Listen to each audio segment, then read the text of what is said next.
связь пропадает. Где-то я на границе. Вот, блин. И прилично стемнело. Сумрак. И солнце уже зашло. Сейчас темнеть будет не по дням, по часам. Не успел.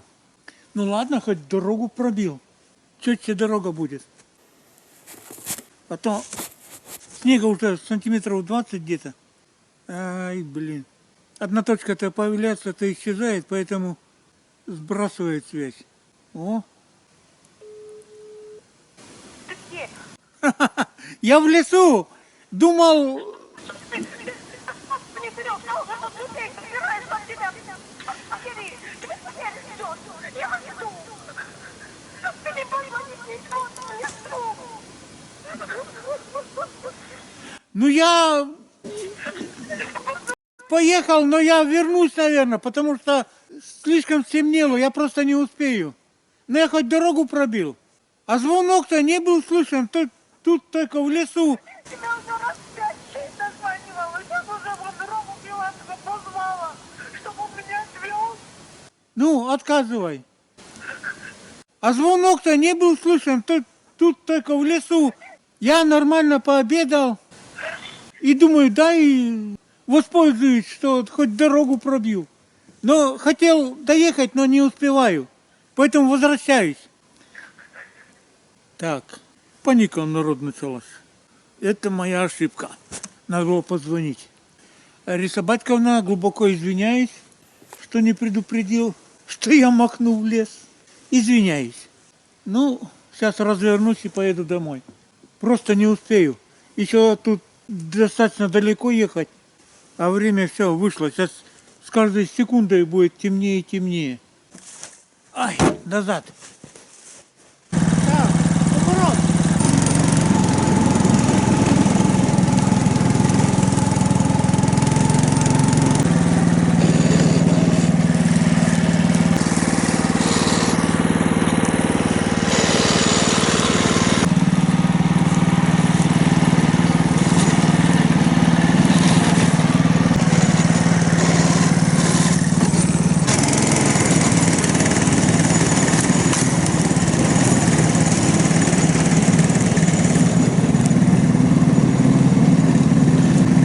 Домой!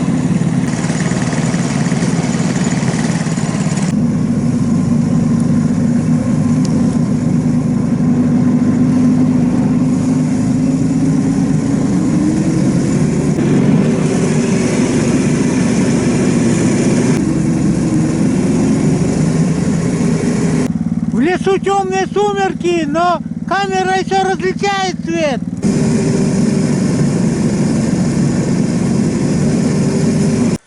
Да, практически еле-еле успел. Прилично темно. Фонари уже вовсю горят. Ну ничего, в другой раз. Молодцы ребята. Еще месяц до Нового года, а уже некоторые встречать начинают. Как мне такой народ нравится. На улице сегодня минус 16. Не комильфо, ну да ладно. Съездим. На сегодняшний поход по проверке ГИМГи и перестановке планирую. Имеет свои особенности. Короткий световой день, 5 часов. Мороз с утра минус 17, обещает по прогнозу днем минус 19. То есть аккумуляторы будут садиться быстро-быстро. Но у меня стоит фотоловушка, и морду переставить надо. Поэтому едем. С небольшими прибамбасами. Хотя в данных походах предпочитаю бродни, особенно с толстыми голенищами, которые ноги защищают от холодного, морозного ветра. Ну, коленники обязательно все равно одел. А самое главное, стопы ног, чтобы не замерзали, сапоги его одел. С этими сапогами сегодня похода.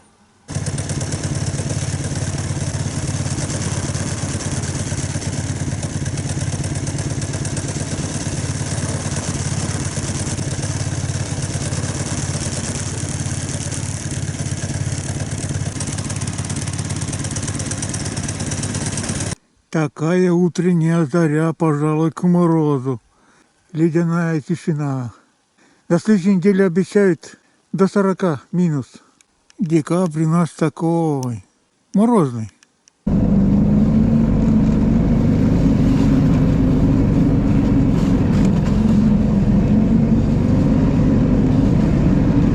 Мороз это основной минус на ездить на мотобуксировщике. При этом вроде не очень большом морозе пальцы стали замерзать в меховых этих рукавицах. Ну, остановился, сейчас погреюсь.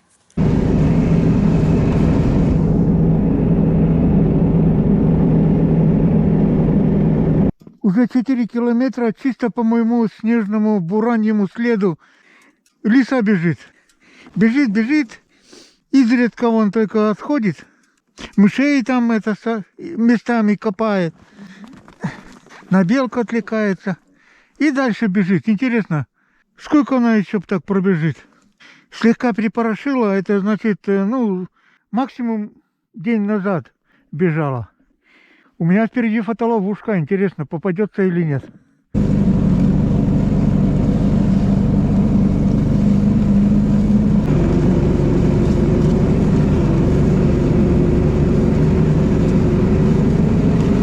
Это не лиса, а полная редиска.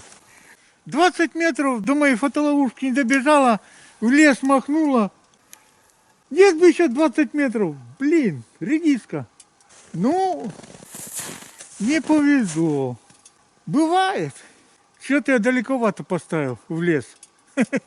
Поближе бы поставил. Ну ладно. Бывает. Едем к морде. По сути дела, эта лиса не редиска, а супер редиска. Обежала мою фотоловушку, вышла снова на бураний след и снова поперла. Ну, редиска, супер редиска, мать тебя за ногу. Ай, ладно, бывает.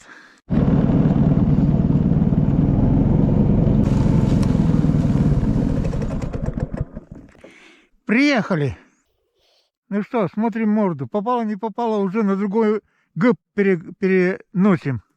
У нас астрономический полдень в 11 часов 35 минут. Сейчас практически 11 часов. 3 октября. Солнце из-за леса в принципе не показывается, где-то там светит. На лугу света нету. Солнце освещает только верхушки деревьев. Это нам могет. А внизу света нету. Лишь одинокая луна делает вид, что светит. Так, ну что, топора и копья хватит, наверное, чтобы морду вынуть. О, лиса и тут все обегала. Осмотрела мои следы. Ладно, работаем.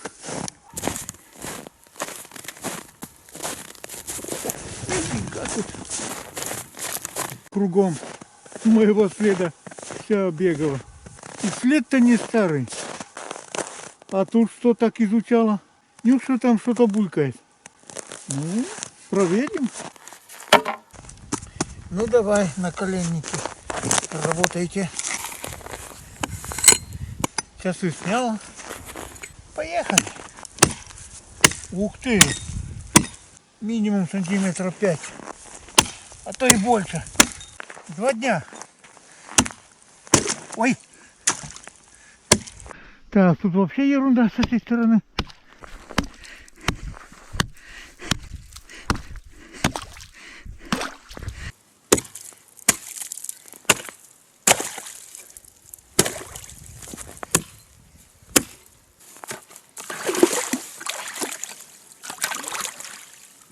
Так, эй, стоять.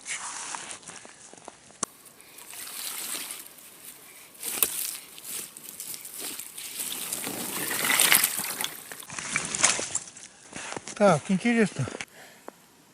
Карасей нет. Ну, что тут сказать? Золотой карась к декабрю, может, он там залег, и нафиг ему и рыбалка, и морды с гымками. На стыке ноября-декабря гымками практически бесполезно ловить золотого карася. Селяви, такова жизнь. В этих рассуждениях очень большой минус есть. В прошлом году в это же время ловил на сети здесь же карасей этих. И попадали худо-бедно полпакета салофанового тогда поймал. Возникает вопрос интересный. Я использую хлеб, который нас кормят. Серый, который у нас в поселке продают. А до кучи в Магните и купил этот, как он, бородинский, черный, с сахаром. Чем это нас кормят, а? По сути дела, этот хлеб не то что не привлекает, а даже, как я понял, отпугивает. Даже одного поганого карася не залез к этому хлебу. Однако, чем нас кормят? Что даже рыба от него шарахается. Вот блин. А у меня другого сейчас и нету. Чем привлекать-то? Ну, Гоп, спасибо за компанию. Поразвлекались мы с тобой. Худо-бедно. Ну, не получилось, да и ладно. Этот хлеб, который нас кормят, на вкус вроде ничего. Можно сказать, даже вкусный. Но что туда, какую химию вложат, что рыба пугается, а? Хрен ведь признаются. Какие дрожжи используют. Надо принять решение, что делать. Вечный российский вопрос. С хлебом что-то явно не выгорело. На хлеб не ловится от слова абсолютно. А у меня кроме хлеба ничего и нету. Какой смысл сейчас ложить туда? Я даже проверял, и на глубине не ловится, и на мелкоте не ловится. Хотя караси тут есть, я в прошлом году их ловил на сетку. В это же время. И летом. Есть ли смысл продолжать ловить на такой хлеб?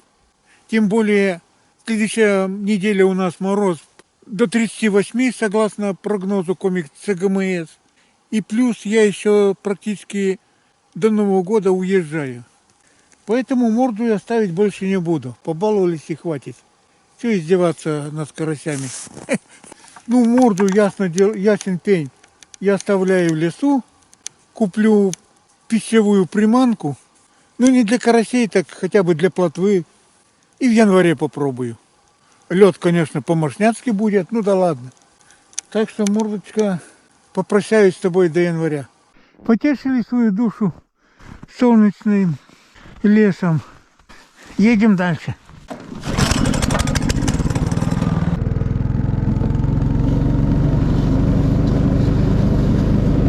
Ну, сначала на фотолужке надо выключать, иначе снимать сейчас, как я забираю, без придуху будет.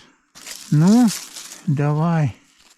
Ну, посмотрим, что-то попало или нет. Лиса, редиска обежала, как знала, что там стоит.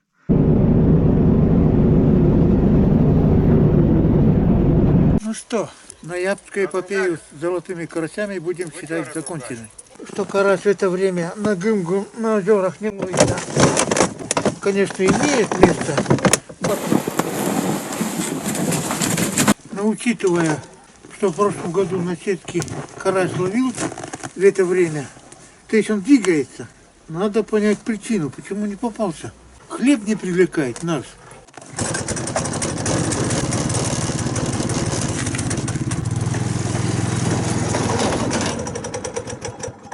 В конце декабря приеду, проверю этот вариант, поменяю приманку. Наш поселок на холмах, поэтому можно сказать, мы выше поймы реки, и поэтому у нас солнце видно, ведь у нас эти лежи. А все-таки интересно, еще какие могут быть причины, почему карась не попался нам в ноябре.